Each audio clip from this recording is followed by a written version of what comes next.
भाई the rock ने तो कोडी रोड्स के साथ जो है खून की होली खेल ली है। यह इससे पहले एक वीडियो में मैंने इसमें डिटेल में बात की है, तुम जाकर वो वीडियो देख सकते हो। इस वीडियो में हम जो है बाकी के मंडे नाइट रॉ के बारे में बात करेंगे। तो मंडे नाइट रॉ की शुरुआत होती है कोडी रोड्स से।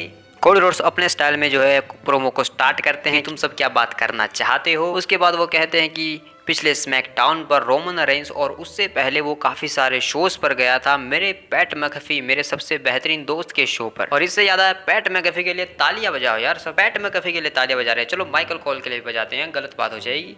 तो भाई यहाँ पर माइकल कॉल के लिए भी तालियां बजवा देते हैं कोडी रोड्स। उसके बाद वो रोमन रेंस के बारे में कहते हैं कि जब मैं उसके सामने गया उसने मुझे एक पॉलिटिशियन कहा। वो कहता है कि मैं काफ़ी सारे वादे करता हूँ जिनके ऊपर मैं खरा नहीं उतरता हूँ। तो हाँ, मैं ये सब करता हूँ, मैं काफ़ी सारे वादे करता हूँ। मैं लोगों की बर्थडे पार्टीज में जाने के वादे करता हूँ, उनकी शादियों में जाने के वादे करता हूँ और ऐसे ऐसे लोगों से वादे करता हूँ। एंथनी नाम का भाई कोई बंदा है, उससे वादे करता हूँ। मैं नहीं जानता वो कौन है, लेकिन मैं ये सब करता हूँ। मैं ऐसे शूट्स पहनता हूँ क्योंकि मैं डेस्परेट नहीं हूँ, क्योंकि मुझे ये पसंद है और क्योंकि मैं अपने आप को एक चैंपियन समझता हूँ। और चैंपियन तो यहाँ पर है नहीं, तो तुम्हारे सारे काम मुझे ही करने पड़ते हैं एक तरीके से, इसीलिए मैं ये सब करता हूँ। और अब जब हम रेसलमेनिया के रास्ते पर हैं और हमें यहाँ पर ज़्यादा बातें नहीं करनी चाहिए बल्कि लड़ाइयाँ करनी चाहिए। और रेसलमेनिया के रास्ते पर कुछ भी हो सकता है। मैं सबसे बड़े biggest tag team match ever में लड़ने वाला हूँ नाइट 1 पर रेसलमेनिया में। उसके बाद नाइट 2 पर मैं रोमन रेंस के सामने होने वाला हूँ। और इससे भी ज़रूरी बात, मैं एक 2 टाइम रॉयल रंबल विनर हूँ। और इसका मतलब है कि मैंने अपने डिसीजंस खुद लिए हैं। पिछली बार भी मैं रेसलमेनिया में गया था, लेकिन वहाँ पर क्या हुआ था वो चीज़ें दोहराई नहीं जाएंगी। और इस बार जब मैं रेसलमेनिया में जाऊँगा तो मुझे कुछ चाहिए तुम सब से। मैं कभी कुछ चीज़ें मांगता नहीं हूँ, लेकिन इस बार मैं मांग रहा हूँ। मुझे चाहिए जब मैं यहाँ पर साइन करूँ उस रेसलमेनिया के लोगों की तरफ, तो तुम सब मेरे साथ साइन करो। और जब भाई ये सीन होता है तो काफ़ी फैसिनेटिंग लगता है देखने में। और उसके बाद जैसे ही कोडी रोड्स कहते हैं तो भाई मेरे रास्ते में एक द फाइनल बॉस भी है, लेकिन ये बात कहते ही फाइनल बॉस प्रकट हो जाते हैं, यानी कि शैतान का नाम लो और शैतान हाजिर भाई। और द रॉक अपनी बहुत चौड़ी लंबी चौड़ी एंट्रेंस करते हैं। ऐसा हमेशा वो करते नहीं कि इतने आराम तरीके से आए, क्योंकि भाई उन्हें ज़्यादा कुछ करना नहीं था यहाँ पर। वो सिंपली कोडी रोड्स के कान में कुछ कहकर चले जाते हैं जो हमें सुनाई नहीं देता है और कोडी रोड्स टेंशन में आ जाते हैं। इसके बाद बैक स्टेज में जैकी रेडवॉन खड़ी होती हैं द रॉक से पूछने के लिए कि उन्होंने कोडी रोड्स के कान में आखिर कहा क्या। लेकिन द रॉक कहते हैं कि जाकर कोडी रोड्स से पूछो कि मैंने उसके कान में क्या कहा। देन द रॉक यहाँ से चले जाते हैं। उसके बाद बैक स्टेज में जजमेंट डे को दिखाया जाता है, जहां पर वो अंद्रादे के बारे में थोड़ी बहुत बात कर रहे होते हैं डोमिनिक से। लेकिन क्योंकि भाई जेडी का आज मैच है रिकोशेट से, तो वो उसे थोड़ा हौसला अफजाई करते हैं कि जाओ जाकर बस एक मैच जीत कर आओ हमारे लिए और कुछ नहीं। मामी ऐसा ही कहती हैं जेडी को, और जेडी जो है यहाँ से फिर अपने मैच की तरफ रुख ले लेते हैं। और देन शो के ऊपर होता है ये match JD McDonagh versus ricochet, जिसमें डोमिनिक मिस्टीरियो रिंग साइड पर हैं जेडी की मदद करने के लिए। और वो इस मैच में जो है जेडी की मदद करते भी हैं, जिसके चक्कर में रेफरी उन्हें रिंग साइड से बैन कर देता है। लेकिन भाई डोमिनिक अपना काम करके चले जाते हैं। वो रोप्स को जो है हिला देते हैं, जिस वजह से रिकोशेट टॉप रोप से ही नीचे गिर जाते हैं। और इसका फ़ायदा उठाने की कोशिश करता है जेडी, लेकिन जेडी गधा है भाई, उससे कुछ नहीं होने वाला। चीटिंग के बावजूद नहीं जीत पाता है भाई मैच को। रिकोशेट उसे नीचे फेंक देते हैं और उसके बाद अपना फिनिशर मूव शॉट लगाकर इस मैच को पिन करके जीत जाते हैं। इसको निकालो भाई जजमेंट डे से। इसके बाद भाई शो पर जो है सीएम पंक आते हैं और सबसे हाय हेलो करते हुए अपनी एंट्रेंस करते हैं। अनाउंसर्स टेबल के ऊपर वो चढ़ जाते हैं, जो कि शायद वो एक सिग्नल करते हैं, एक तरीके से टीज करते हैं कि वो शायद रेसलमेनिया में कमेंटेटर बन सकते हैं। उसके बाद वो रिंग के अंदर जाकर अपना प्रोमो स्टार्ट करते हैं और वो कहते हैं कि मेरे पास काफी सारी बातें हैं करने के लिए। काफी लोग मुझसे पूछते हैं कि मेरा रेसलमेनिया में क्या होने वाला है स्पॉट, क्या मैं होने वाला हूँ या नहीं। तो हाँ, मैं होने वाला हूँ। तो लोग मुझे काफ़ी कुछ सजेशन करते कि मैं क्या क्या कर सकता हूँ। मैं कमेंट्री कर सकता हूँ बैठकर अनाउंसर्स टेबल के ऊपर, या फिर मैं रेफरी बन सकता हूँ, या फिर मैं रेसलमेनिया को होस्ट भी कर सकता हूँ। और जो कि सबसे बेकार बात होगी अगर मैं रेसलमेनिया को होस्ट करूँ, क्योंकि मुझे बिल्कुल भी पसंद नहीं है। ऐसा वो कहते हैं कि उन्हें पसंद नहीं है होस्ट करना। अगर आज से 10 साल पहले उनसे ये पूछा जाता क्योंकि भाई होस्ट बनकर किसी ने उनकी वाट लगा दी थी, वो बातें अलग। और इसके बाद वो कहते हैं कि लोग मुझसे पूछते हैं कि मेरा हाथ कैसा है, तो वो मेडिकली क्लियर तो नहीं हूँ मैं, लेकिन हाँ मेरा मुंह जरूर चल रहा है और मैं मुंह चलाता रहूँगा हमेशा। और आजकल काफ़ी सारी चीज़ें हो रही हैं। पैट मैकफी, मैं जानता हूँ तुम्हारे पास एक प्रोग्राम है और उसके ऊपर जो है तुम काफ़ी कुछ करते हो और मैं उसमें कुछ नहीं इंटरफेयर कर सकता हूँ, लेकिन क्योंकि तुम अपने प्रोग्राम को तुम अपने हिसाब से चलाओगे। लेकिन पिछले प्रोग्राम पर तुम्हारे पास एक बंदा आया था रोमन रेंस, रोमन रेंस काफ़ी बड़ा बंदा है, रिस्पेक्ट है उसके लिए। लेकिन मैं सोच रहा था कि रोमन रेंस मेरे बारे में क्या कहेगा, सीएम पंक के बारे में रोमन रेंस क्या कहेगा, लेकिन मैंने कुछ ज़्यादा सोच लिया था। वो जो है अभी टॉप पर है और वहाँ से वो नीचे आ रहा है और मैं जो है वापस टॉप पर जा रहा हूँ।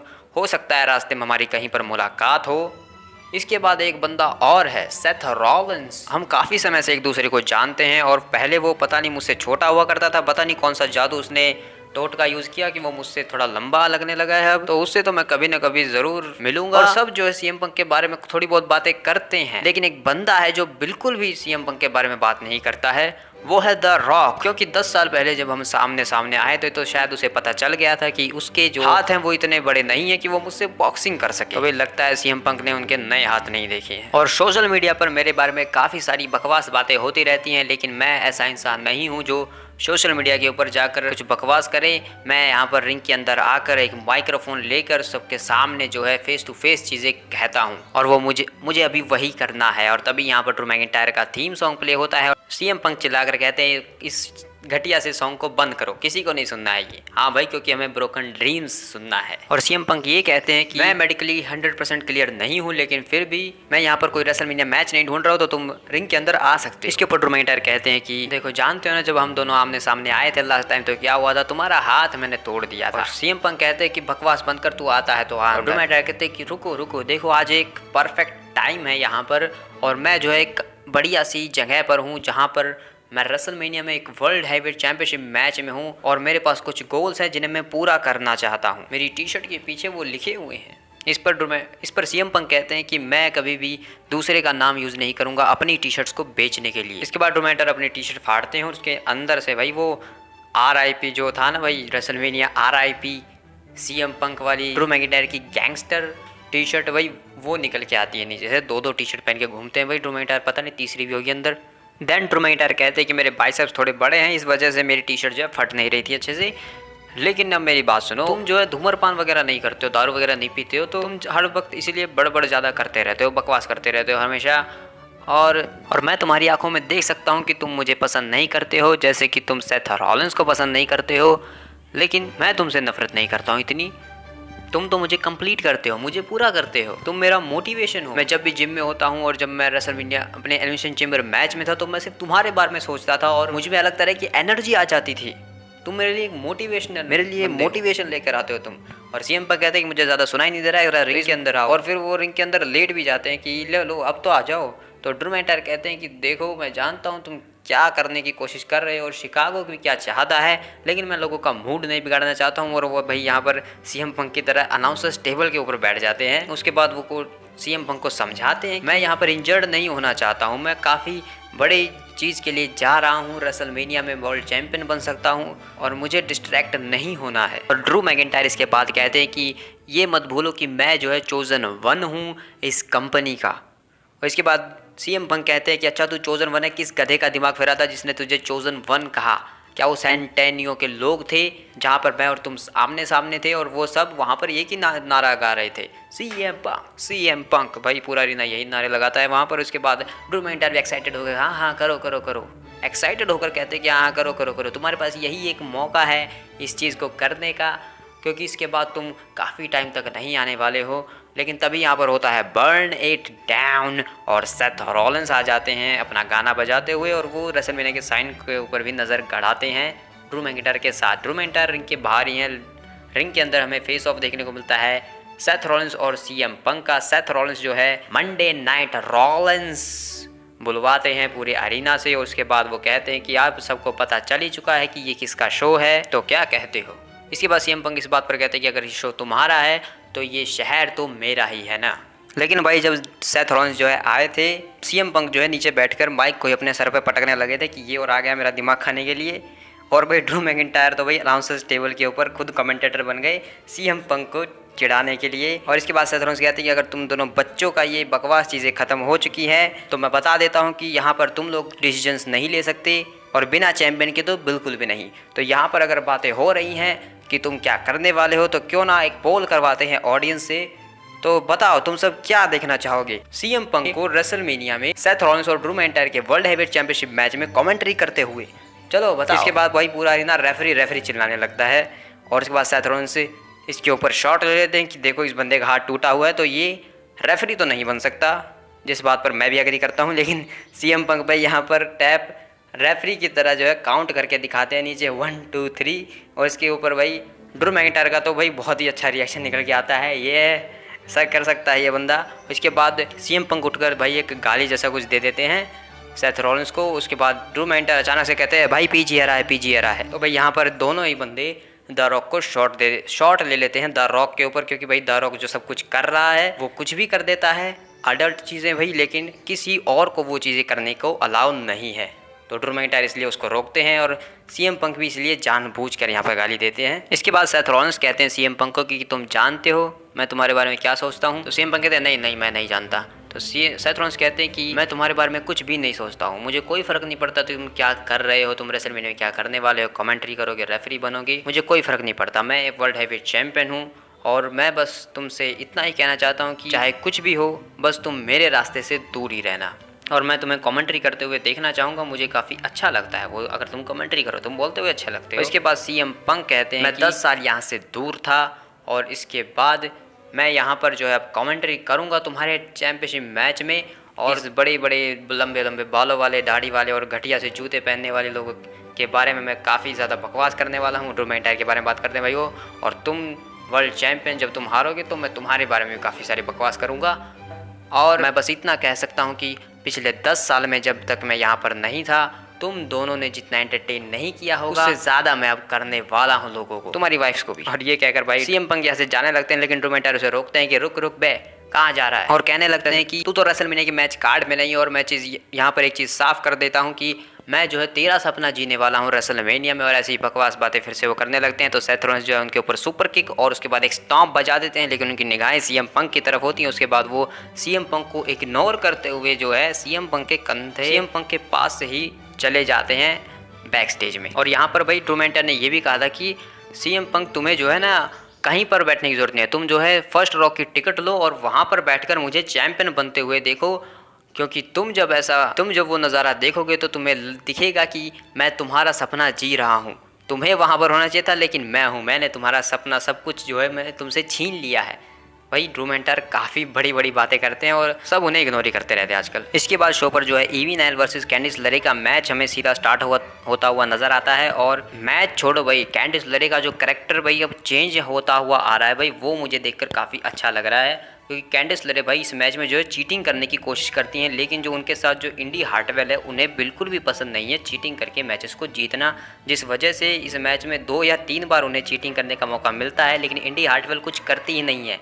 वो बार बार कैंडिस लरे जो है सिग्नल करते हैं कि भाई कुछ करो, मारो उसे, मैं यहाँ पर एक्टिंग कर रही हूँ, मेरा घुटना टूटा हुआ है, लेकिन इंडी हार्टवेल कुछ नहीं करती हैं। तो यहाँ पर जब भाई मैक्सिम डुपरी इंटरफेयर करने की कोशिश करती है तो कैंडिस लरे उन्हें मुक्का मारकर नीचे फेंक देती हैं। उसके बाद जब कैंडिस लरे जो है वो घुटना टूटने की जो है एक्टिंग कर रही होती है तो ईवी नाइल वहाँ उनके पास आती है, तो रोल अप करके यहाँ पर रोप्स का सहारा करके एक डर्टी पिन से इस मैच को कैंडिस लरे जीत जाती है, जिससे इंडी हार्टवेल बिल्कुल भी खुश नहीं है। और भाई इन दोनों की टीम तो भाई पक्का टूटने वाली है और इन्हीं की राइवलरी चलने वाली है, लेकिन कैंडिस लरे का जो कैरेक्टर है भाई अब वो चेंज होता हुआ आ रहा है और उन्हें शायद सिंगल डिवीज़न में डाला जाने वाला है।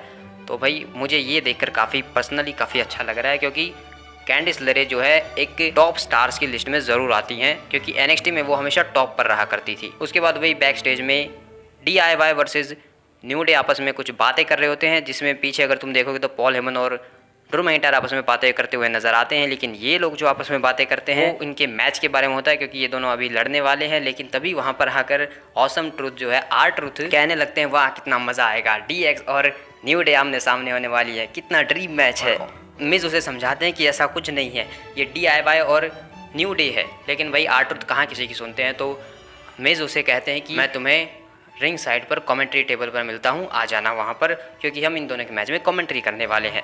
तो R-Truth कहते हैं हाँ क्यों नहीं, DX के मैच में कमेंट्री करने का मौका मैं कैसे छोड़ सकता हूँ। देन यहाँ से फिर मैच स्टार्ट होता है इसके बाद, और मैच तो भाई क्या है, मतलब कचरा ही कर देती है। यहाँ पर जजमेंट डे आकर सबको डिस्ट्रॉय कर देती है पूरी तरीके से यहाँ पर DIY और न्यू डे को। उसके बाद भाई वो R-Truth को भी नहीं छोड़ते हैं, R-Truth को भाई कमेंट्री से उठाकर घसीट कर रिंग के अंदर लेकर आते हैं। उसके बाद R-Truth जो है पलटवार करने की कोशिश करते हैं, लेकिन डेमियन प्रीस्ट के सामने उनकी एक नहीं चलती है।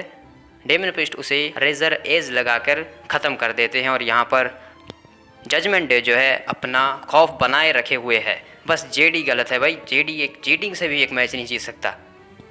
कितनी गलत बात है ही क्यों भाई वो इस फैक्शन में। देन शो के ऊपर अंद्रादे वर्सेस जियोवाने विंची का मैच होता है। पहले ये आइवार वर्सेस अंद्रादे होने वाला था, लेकिन आइवार को भाई शायद कुछ इंजरी हो गई जिस वजह से वो मैच कंप्लीट नहीं कर पाए। लेकिन ये मैच स्टार्ट होता है भाई अंद्रादे के भाई क्लासिक मूव्स और वो रोस में जाकर जो अपना किंग वाला स्टाइल करते हैं वो काफ़ी अच्छा लगता है भाई। एंड में यहाँ पर घूम कर अपनी कोहनी देकर मारते हैं भाई जियोवाने विंची के चेहरे पर अंद्रादे।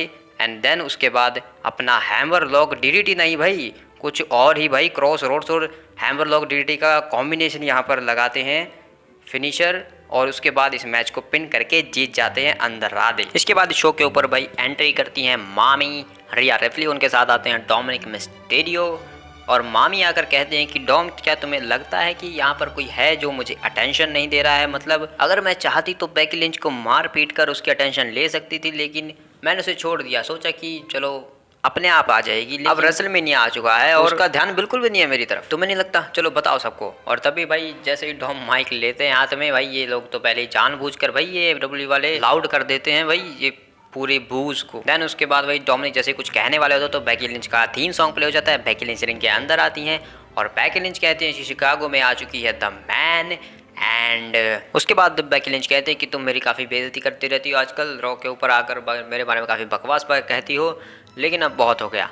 और रही बात अटेंशन की तो देखो असल बात तो ये कि तुम जो है आजकल किसी भी मंडे नाइट रॉ या किसी भी शो के ऊपर लड़ती ही नहीं हो, तुम सीधा सिर्फ रेसलमेनिया में जाकर ही लड़ने वाली हो। मतलब जहाँ तक मुझे याद है कि तुम तो किसी भी शो के ऊपर कंप्लीट करती ही नहीं हो आजकल। तो भाई क्यों करेंगी, वो भी तो रोमन रेंस से ऊपर जाना भाई, रोमन रेंस से उन्हें। क्योंकि भाई रिया रिप्ली को अगर तुम देखोगे तो रिया replay RR, Roman Reigns RR, you know that. काफी अच्छा फैक्ट बनाया मैंने अभी भी, फन फैक्ट भाई। दोनों के भाई नेम में डबल R है और दोनों को हराना भाई इम्पॉसिबल जैसा लगता है हर बार, चाहे किसी से भी लड़े। वैसे रिया रिप्ली आज काफ़ी अच्छी लग रही थी, लगता है मैं हम टॉपिक से भटक गए, वापस आते हैं भाई। इसके बाद रिया रिप्ली कहती हैं कि देखो मैं ऐसा क्यों करूँगी, मैं रेसलमेनिया से पहले कंप्लीट क्यों करूँगी, मुझे क्या ज़रूरत है, मैं सिर्फ एक फ़ोटो या वीडियो डाल दूँ सोशल मीडिया पर, ये सब बातें करने लगते हैं काफ़ी ज़्यादा मेरे बारे में, मुझे ज़रूरत ही क्या है। तो बेकी लिंच इसी पर यही कहती है कि हाँ यही तो प्रॉब्लम है, तुम्हारे लिए और मेरे लिए चैंपियन होना अलग अलग बातें हैं।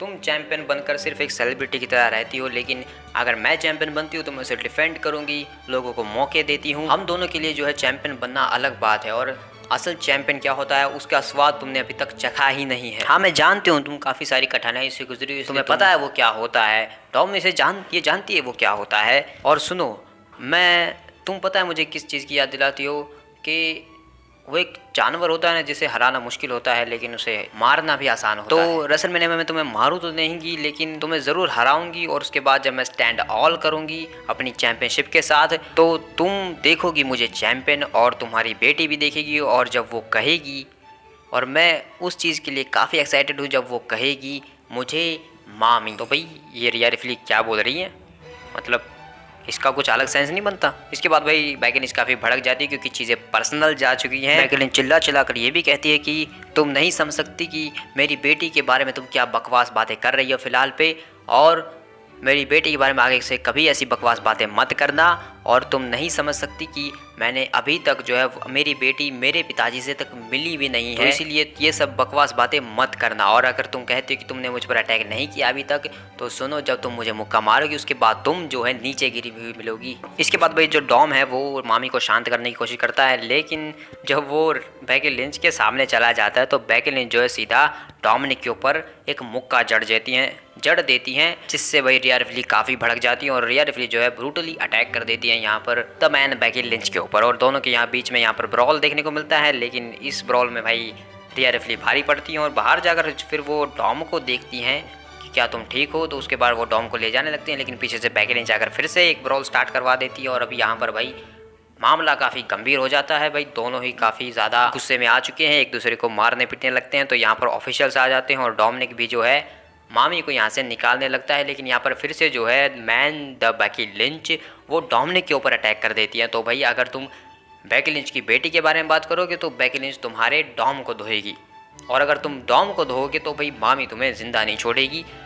ऐसी चीज़ें यहाँ पर हमें देखने को मिलती हैं। खैर ये ब्रॉल वगैरह ऐसे ही चलता रहता है, ऑफिशियल्स इनको अलग कर देते हैं लास्ट में। इसके बाद भाई काफ़ी टाइम बाद कथकली नज़र आती हैं भाई, और वो जो है गुंथर का इंटरव्यू लेती हैं और उनसे पूछती हैं कि सैमी ज़ेन ने आपके बारे में काफ़ी कुछ कहा था पिछले रॉ पर, तो उसके बारे में आप क्या कहना चाहेंगे। तो गुंथर कहते हैं कि मैं उसके सारे सवालों के जवाब दे सकता था, लेकिन उसे खुद के ऊपर ही विश्वास नहीं कि वो जीत सकता है, और उसकी तरह यहाँ पर काफ़ी सारे लूज़र्स हैं जिन्हें लगता है कि वो गुंथर को हरा सकते हैं, लेकिन उनमें से कोई ऐसा कुछ नहीं कर सकता। और सैमी ज़ेन की बात करें तो वो आज रात शायद ब्रॉन्सन ब्रीड को भी नहीं हरा सकता है। तो ये कहकर यहाँ से गुंथर चले जाते हैं। देन उसके बाद अपने मैच के लिए जा रहे होते हैं सैमी ज़ेन, तो रास्ते में उन्हें चैड गेबल मिल जाते हैं। तो चैड गेबल जो है वो सैमी से कुछ बात करने की कोशिश करते हैं, लेकिन सैमी ज़ेन कहते हैं कि मैं जानता हूँ तुम क्या कहने वाले हो कि मैं जो है गुंथर को नहीं हरा सकता हूँ और मैं शायद मेरे पास वो मोटिवेशन नहीं है। लेकिन चैड गेबल कहते हैं नहीं, मैं आज की बात जो है गुंथर के बारे में नहीं है, तुम्हें आज के ऊपर फोकस करना चाहिए, तुम्हारा मैच ब्रॉन्सन ब्रीड से है, उसके ऊपर फोकस करो। तो सैमी ज़ेन कहते हैं कि मैं समझता हूँ तुम क्या कह रहे हो, तो शायद तुम सही कह रहे हो कि मुझे जो है गुंथर के ऊपर फोकस नहीं करना चाहिए, अभी मुझे आज रात के ऊपर फोकस करना चाहिए। थैंक यू मुझे ऐसा एडवाइस देने के लिए। और यहाँ पर दोनों हैंड शेक करते हैं। उसके बाद सैमी ज़ेन अपने मैच के लिए चले जाते हैं, ब्रॉन्सन ब्रीड के साथ उनका मैच होता है।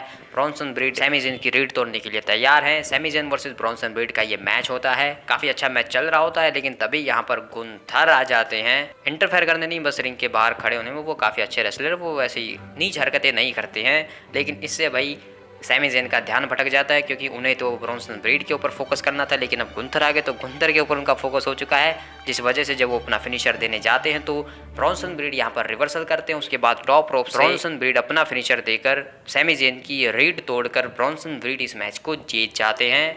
और यहाँ पर अपना फोकस बिल्कुल बुरी तरीके से खो दिया था सैमी ज़ेन ने। तो भाई जिस तरीके से सैमी ज़ेन को बुक किया जा रहा है, फिलहाल जिस तरीके से उन्हें दिखाया जा रहा है, तो शायद वो इंटरकॉन्टिनेंटल चैंपियन बन सकते हैं। लेकिन अपनी हार से जो है काफ़ी ज़्यादा डेस्परेट होकर सैमी ज़ेन पीछे जाकर काफ़ी चिल्लाने लगते हैं, लेकिन तभी वहाँ पर चैड गेबल आकर उनसे समझाने की कोशिश करते हैं। लेकिन सैमी ज़ेन कहते हैं कि मैं जानता हूँ वहाँ पर क्या करने आया था गुंथर, लेकिन उसके बावजूद मैंने अपना फोकस खो दिया। और चैड गेबल कहते हैं कि मैं समझ रहा हूँ, तुम्हें शायद फोकस करने की ज़रूरत है और मैं तुम्हें जो है अच्छी तरीके से ट्रेनिंग दे सकता हूँ। तो भाई अल्फा अकेडमी में एक और नया सदस्य शामिल हो चुका है, सैमी ज़ेन। अल्फा अकेडमी की जय भाई। देन उसके बाद भाई जैकी रेडमोन यहाँ पर कोडोर से पूछने आती हैं कि द रॉक ने आपके कान में क्या कहा था। तो भाई कोडोर्स कहते हैं कि उसने मेरे कान में कहा कि उसने एक वादे के बारे में बात की जो वो पूरा नहीं कर पाया। तो भाई वो वादा क्या था, वो शायद ये वादा था कि अभी तक जो है खून लगाकर नहीं दिया है बेल्ट के ऊपर कोडी रोड्स ने, द रॉक ने कोडी रोड्स की ममा को, मे बी। इसके बाद शिंसुके नाकामुरा टेलीविजन पर आते हैं और वो जे उसो को कहते हैं कि जे उसो जो है रेसलमेनिया में जा रहा है अपने भाई से लड़ने, पता नहीं क्यों, वो जो है उसका सबसे बड़ा सपना है, लेकिन मैं उसके अच्छे खासे सपनों को जो है बुरे सपनों में बदलने वाला हूँ, नाइट मेयर्स में। इसके ऊपर जे उसो जवाब देते कि तू क्या नाइट मेयर में बदलेगा, मैं तुझे आज जो है हीट करके बजा दूंगा।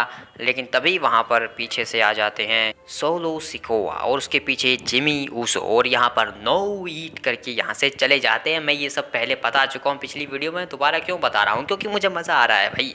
तो यहाँ पर फिर जो है जे उसो अपने मैच के लिए जब जा रहे होते तो वहाँ पर जो है बैक स्टेज उन्हें सेथ रॉलिंस मिलते हैं एंट्रेंस करने से पहले। और सेथ रॉलिंस कहते हैं कि हीट, यहाँ पर ब्लड लाइन है, हीट, यहाँ पर जो है रॉक है, हीट, पॉल हेमन और ड्रू मैकिंटायर भी आपस में बातें कर रहे थे, हीट, कुछ भी गड़बड़ हो सकती है, हीट, तो मैं और कोडी रोड्स यहीं पर है, हीट, जाओ जाकर उसकी बजा दो पीठ को।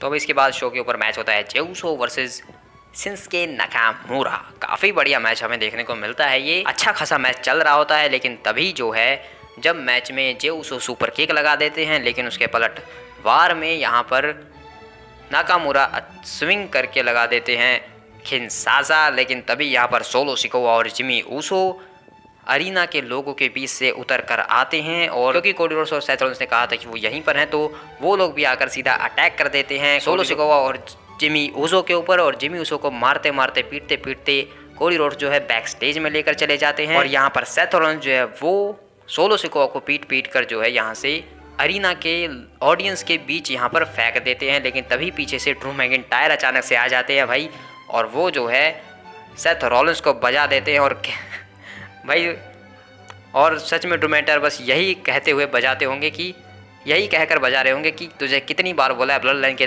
मामलों में टांग मत अड़ा, और इस जे उसो गंदे की मदद करने तू क्यों आता है, इस गधे की मदद करने, इसने मेरा करियर बर्बाद करके रखा है और तू इसकी मदद करता है। तो भाई इसलिए ड्रू मैकिंटायर काफ़ी ज़्यादा चिड़े हुए होंगे अभी सेथ रॉलिंस से। लेकिन मैच के अंदर शिंजुके नाकामुरा इस चीज़ का फ़ायदा उठाने की कोशिश करते हैं, मैच को जीतने की कोशिश करते हैं, लेकिन जे उसो जो है रिवर्सल करके सुपर किक लगाकर उसके बाद एक स्पीयर लगाकर इस मैच को जीत जाते हैं। बैक स्टेज में कोडी रोड्स जो है जे उसो को कुत्ते की तरह धो रहे होते हैं, वहाँ पर सोलो सिकोआ भी आ जाते हैं।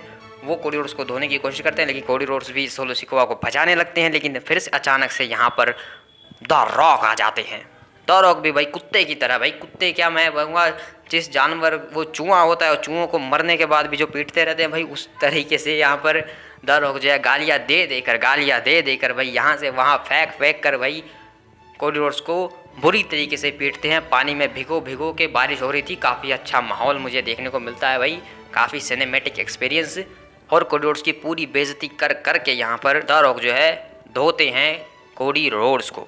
लेकिन भाई एक ट्रक था यहाँ पर जिसके ऊपर जॉन सीना और स्टोन कोल्ड ऑस्टन की जो है पिक्चर छपी हुई थी, उसके सामने उसको धो रहे थे द रॉक। और भाई उन दोनों के साथ द रॉक की कितनी बड़ी राइवलरीज रही हैं तो वो हम सब जानते हैं। तो भाई अगर वो दोनों वापस आ जाते तो क्या कहेंगे, तूने हमारी आंखों के सामने कोडी रोड्स के खून निकाला था। हाँ भाई यहाँ पर कोडी रोड्स को जो है खून भी निकाल देते हैं द रॉक और अपना वादा भी पूरा करते हैं। बेल्ट के ऊपर जो है खून लगाते हैं कोडी रोड्स का, उसके साथ जो है ममा रोड्स के आंसू भिगो कर देंगे वो कोडी रोड्स की ममा रोड्स को वो बेल्ट गिफ्ट करेंगे द रॉक रेसलमेनिया में, या फिर अभी भेज दोगी भाई पैक करके। और वो कोडी रोड्स को ये भी कहते हैं कि तुम हार्ड टाइम्स की बात करते हो, मुश्किल घड़ियों की, तुम्हारे पिता के बारे में और अपने बारे में, मैं तुम्हें दिखाता हूँ कि हार्ड टाइम क्या होता है, मुश्किल घड़ियाँ क्या होती है। ये होता है मुश्किल घड़ियाँ, मैं तुमसे तुम्हारी ज़िंदगी तक छीनने वाला हूँ, मैं दिखाऊंगा तुम्हें क्या होता है हार्ड टाइम, क्योंकि मैं हूँ द फाइनल बॉस। और यहाँ पर गाली भी देते भाई काफ़ी सारी द रॉक जो है कोडी रोड्स को। और उसके बाद भाई जैसे कोडी रोड्स भाई काफ़ी अच्छा सेल करते हैं, तो लास्ट में यहाँ पर कोडी रोड्स को नीचे गिर कर कोडी रोड्स जब बेहोश हो जाते हैं यहाँ पर, तो द रॉक जो है उनके ऊपर थूक कर उसके बाद कहते हैं कि देखो तुम्हारे बेटे का क्या हाल किया मैंने ममा रोड्स, और यही होता है जब कोई पंगा लेता है द फाइनल बॉस से। अब देखो अपने बेटे को उसके साथ क्या हुआ है। तो भाई द रॉक ने तो अपना ईविल मोड ऑन कर दिया है, और इसके बाद भाई काफ़ी ज़्यादा मज़ा आया मुझे तो ये सब देखकर। और अगले हफ्ते के लिए the new day and DIY versus the judgment day के मैच को ऑफिशियल कर दिया गया है, और द रॉक और रोमन रेंस को भी ऑफिशियली एडवर्टाइज कर दिया गया है। लेकिन शो के बीच में भाई एक बार Godzilla x Kong the new empire का ट्रेलर चला था, जिसमें भाई WWE की कमेंट्री को सिंक किया गया था। उसमें भाई माइकल कॉल और पैट मैकेफे की शायद आवाज़ों को लगाया गया था गॉडजिला एक्स कॉन्ग के ट्रेलर के साथ सिंक करके। काफ़ी अच्छा मैचअप लग रहा था भाई, वो काफ़ी बढ़िया लगा मुझे तो भाई। और बाकी मिलते हैं किसी और वीडियो में, तब तक के लिए बाय बाय।